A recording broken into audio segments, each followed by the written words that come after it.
네, 방해 소리가 들리는 모든 동역자 여러분 안녕하십니까. 저는 현재 일본의 하네다 국제공항에서 지금 현재 약 2시간 걸리는 나리타 국제공항으로 가는 나리타 익스프레스라는 그 전철을 타고 있습니다. 약 18년 전에 온 일본, 역시 지금 여러 번 다녀보지만 크게 변한 건 없습니다. 이 나라도 예수 그리스도를 믿어야 할 잃어버린 양들이고 하나님의 형상대로 지음받은 백성인데 여전히 고요하고 차분하지만 아직 여전히 예수 그리스도의 복음이 온전하게 전파되지 못한 세상 나라 중에 하나죠. 우리도 잘 아는 바와 같이 일본은 많은 지진으로 인해서 일본 열도 전체가 흔들리고 있기 때문에 이렇게 열차를 타고 가다 보면 높은 빌딩은 거의 없습니다. 대부분이 그 단층 주택 1, 2층 그리고 조금 높으면은 그 아파트 또는 맨션이라고 하는 일본 사람들이 그런 주택이 이렇게 그 낮은 그 빌딩으로 이렇게 자리 잡고 있고요. 오늘 날씨는 2018년 한국과 일본의 표준 시간은 서로 같기 때문에 현재는 지금 2018년 12월 그 4일 화요일 약 점심때쯤 됐습니다. 2시간 정도 이렇게 제가 지금 일본 열도를 지금 가로지르고 있는데요. 일부러 저는 이 코스를 선택했는데요. 나름대로 일본을 향한 마음, 그리고 일본에 있는 또 예수 그리스도를 믿고 또 믿어야 할 주님의 사람들, 이곳에서 수고하는 많은 주의 종들, 역시 열심히 우리 주 예수 그리스도의 마지막 영원한 생명의 복음인 예수님 자신을 잘 증거하고 있는 사람입니다.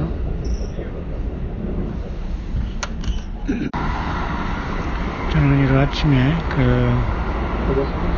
아침에 지금 한국을 떠나오면서 그리고 새벽 비행기를 타고 또 동쪽에 해가 떠오르는 그런 모습을 비행기에서 내려다보면서 항상 우리 어떤 비행기들은 구름 위를 나르는데요. 굉장히 잔잔한 구름바다 위를 나르는 비행기를 늘 보면서 예수 그리스도께서 오시는 순간은 어떨까를 늘 묵상하게 됩니다. 그러다 보면 아직도 우리 주님은 여전히 우리들에게 준비하고 껴있으라고 하기 때문에 우리는 이 믿음을 지켜가기를 원합니다. 오늘 저는 이 여정에서 잠시 지금 일본의 나리타 익스프레스 전철을 타고 이제 도심지 하네다 공항을 떠나서 지금 시골을 달려 지금 나리타 공항으로 지금 가고 있거든요. 저는 성경 말씀에 예수께서 요한복음 6장의 27절을 기억합니다. 썩을 양식을 위하여 일하지 말고 썩지 아니할 양식을 위하여 일하라. 인자는 하나님 아버지의 인친자니라, 이렇게 말씀하셨어요. 예수님께서 하나님 아버지께서 인친자, 도장을 찍은 자, 실링이라고 하는 거죠. 하나님 아버지의 인친자라는 그런 말씀을 예수께서 하셨습니다. 그래서 예수님께서는 저와 여러분들에게 하늘의 떡으로 오셔서 생명을 주시는 유일한 분이죠. 하나님 아버지께서 인쳐서 세상에 보내주신 분이기 때문이죠.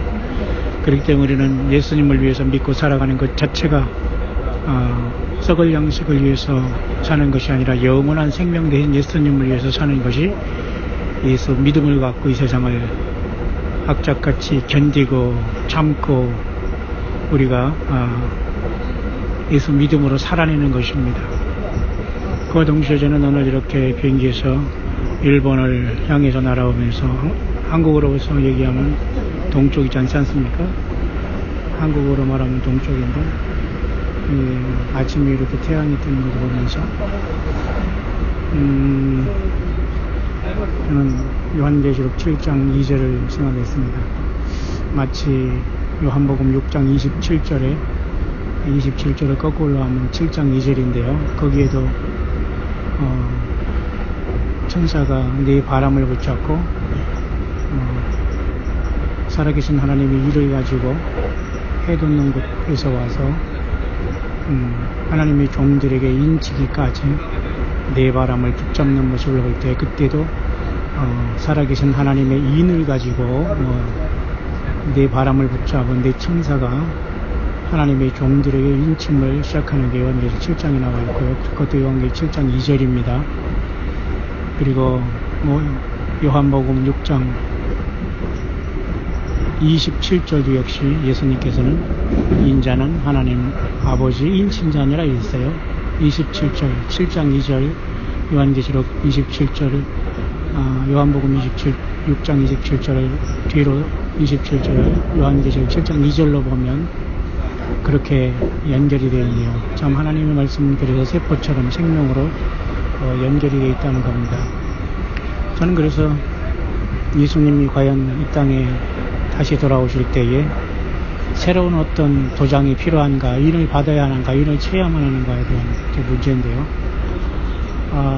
사도 바울은 일찍 에베소서 6장에 또한 4장 13절에 우리가 구속의 날까지 성령의 인침을 받았다 이렇게 말씀했거든요. 같습니다. 여기서 말한 성령도 예수님이 친히 말씀한 요한복음 6장 27절에 나는 인자는 하나님 아버지의 인친자니라 할 때 그 성령으로 인침받았다는 것과 같은 맥락으로 봐야 됩니다. 이 말 저 말이 절대 다 무질서하게 되지 않았죠. 성경은 마치 지금 제가 일본을 지금 현재 달리고 있지만은 전철을 타고 물론 제가 지금 가고 있습니다만은 일본이란 나라가 많은 그 자연재해, 특히 대표적인 게 지진이거든요.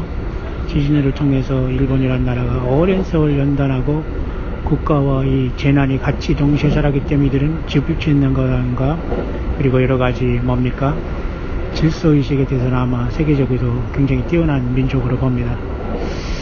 그런 상황 속에서 굉장히 질서 있게 이 나라가 움직이고, 또 주차장 같은 것도 우리 한국처럼 좀 죄송하지만 모두가 다 대부분이 주차장이 있고 주차장 없는 상태에서는 차를 이 사람들은 허락하지 않습니다. 그렇기 때문에 굉장히 질서 있는 나라, 제가 20년 전에 여기 왔을 때도 굉장히 질서 있는 나라이기 때문에 저는 굉장히 큰 도전을 받았는데요. 그렇게 안전하게 지금 나름대로 질서 있게 가고 있듯이 하나님의 모든 말씀도 완벽한 질서를 갖고 있는 것이죠.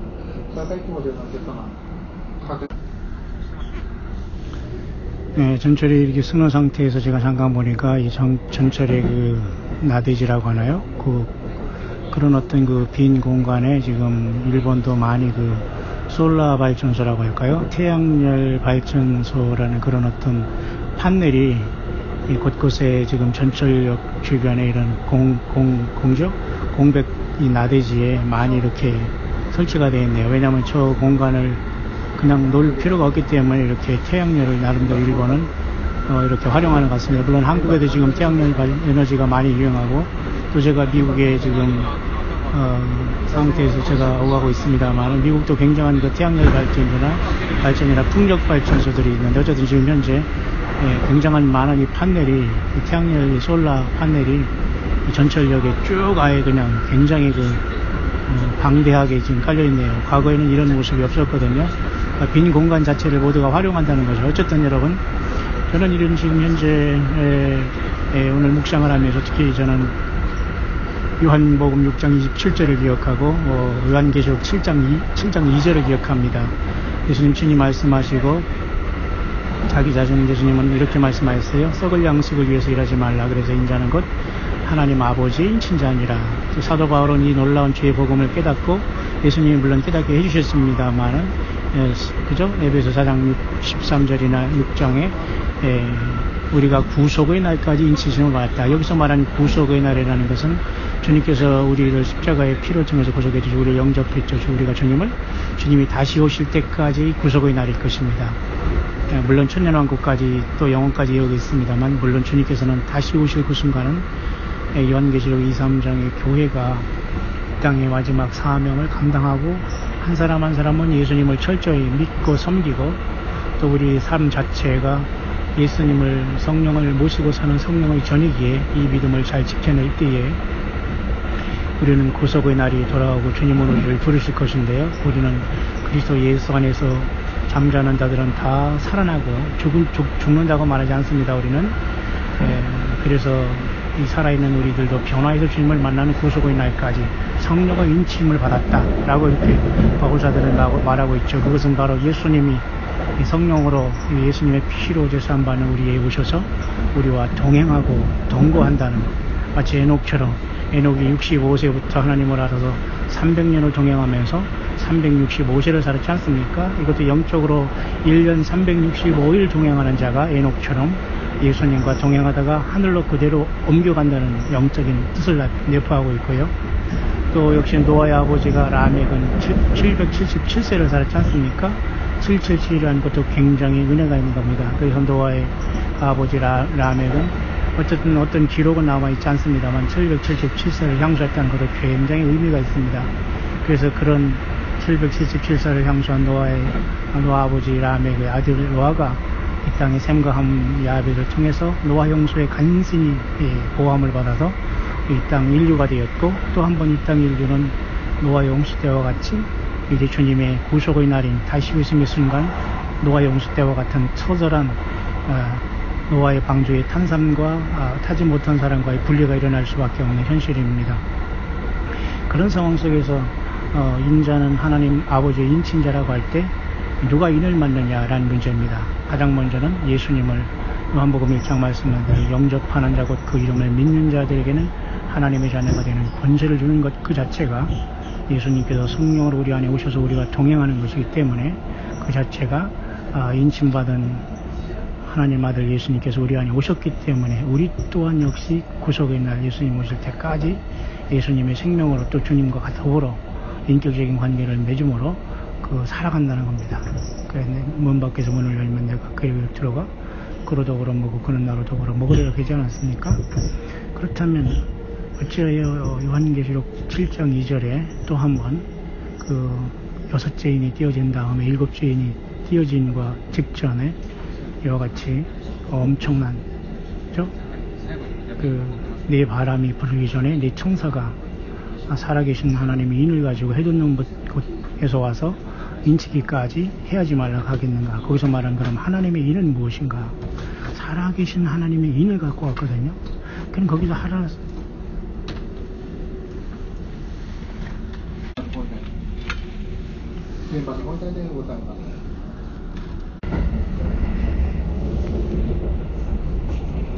그래서 이러한 문제를 보면서 뭔가 저는 이런 묵상을 해봤습니다.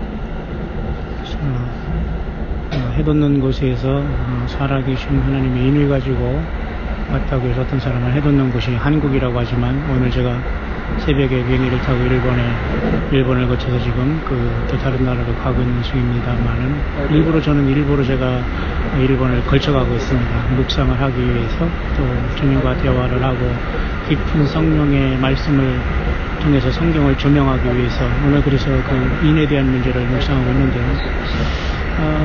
결국은 그래서 요한복음 6장 27절이나 또 요한계시록 7장 2절의 말씀을 통해서 예수님이 하나님 아버지의 인치신 자가 예수님이라면 영접하는 자 곧 그 이름을 믿는 자들이 하나님의 자녀가 되는 권세가 바로 예수님이 우리 안에 사시는 것 자체가 인침받은 증거요.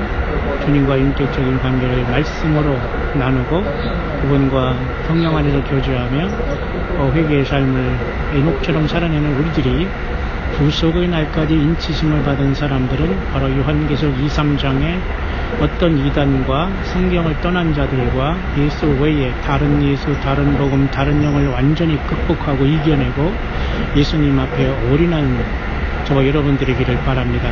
그래서 광야에 나와서 오직 예수님이 전부가 된 사람들이 바로 구속의 날까지 인치심을 받고 바로 그 인치심은 예수님이 성령으로 동행하고 우리와 함께 하시는 저와 여러분들이기를 바랍니다. 그러나 교회가 이 땅을 떠난 다음에는 살아계신 하나님의 인을 가지고 해돋는 곳에서 천사가 올라왔는데, 그 살아계신 하나님의 인이 마치 해돋는 곳이라고 해서 그것이 한국이라고 하지만 천만의 말씀입니다. 오늘도 제가 지금 새벽에 비행기를 타고 일본을 넘어왔습니다만, 해가 돋는 나라는 그렇게 보면은 또 일본이 될 수 있고요.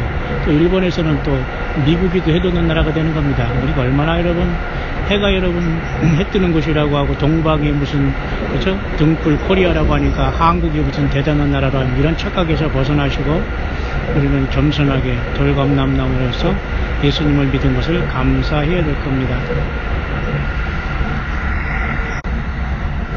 네, 저는 지금 계속 그래서 지금 전철을 타고 나리타 에어포트 지금 가는 과정인데요. 어쨌든 지금 시골에 전경이 펼쳐지고 있고, 저는 그런 주의 성령 아래서 묵상을 합니다. 모쪼록 이 시대에 깨어있는 광야에 나와서 제가 여러분들을 모른다고 하더라도 여러분 모두는 어디 있든지 간에 힘을 내주시기를 바랍니다. 예수님의 성령의 교회들에게 하시는 말씀을 듣고 요한계시록 2, 3장의 교회의 모든 자칭 사도, 자칭 선지자, 자칭 유대인이라는 이 모든 거짓된 사탄 마귀의 광명한 천사로 가정한 악한 영들로 가정해서 성경을 쓰고 설교를 통해서 온 어떤 영성으로 인하면서 예수님을 완전히 버린 이 세대에서 나와 오직 예수님을 따라가는 저와 여러분들이 구속의 날까지 인치심을 받았다는 바울 사도가 깨달은 그 성경의 비밀이고 예수님 자신이 바로 하나님의 비밀이기 때문입니다. 하지만 교회가 이 땅을 떠난 다음에는 살아계신 하나님의 인을 가지고 이스라엘 10지파 중에 12,000씩 14만 4천이 인을 받는데, 그들이 과연 누구냐? 그 하나님의 인은 누구냐?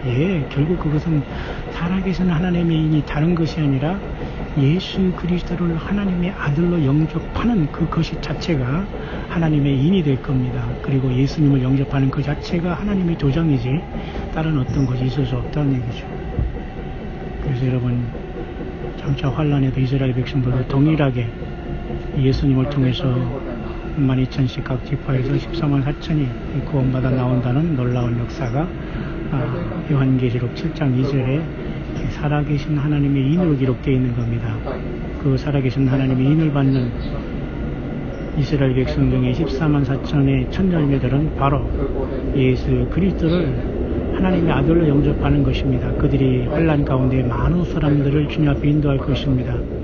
저와 여러분들은 그 전에 이 모든 사명을 마치고 먼저 주님을 뵈러 요한계시록 4장의 열림을 통해서 우리는 분명히 어린 양 앞에 부름받게 될 것이고 새노래를 부를 자리에 부름받고, 그런 다음에 주님은 첫째 인을 떼기 시작할 겁니다. 그래서 요한계시록 7장 2절에 그 살아계신 하나님이 인을 치는 역사는 6째 인이 뛰신 다음에 거의 환난 가운데 이스라엘 백성들을 구원하는 하나님의 그러한 역사가 아닐 수가 없는 겁니다.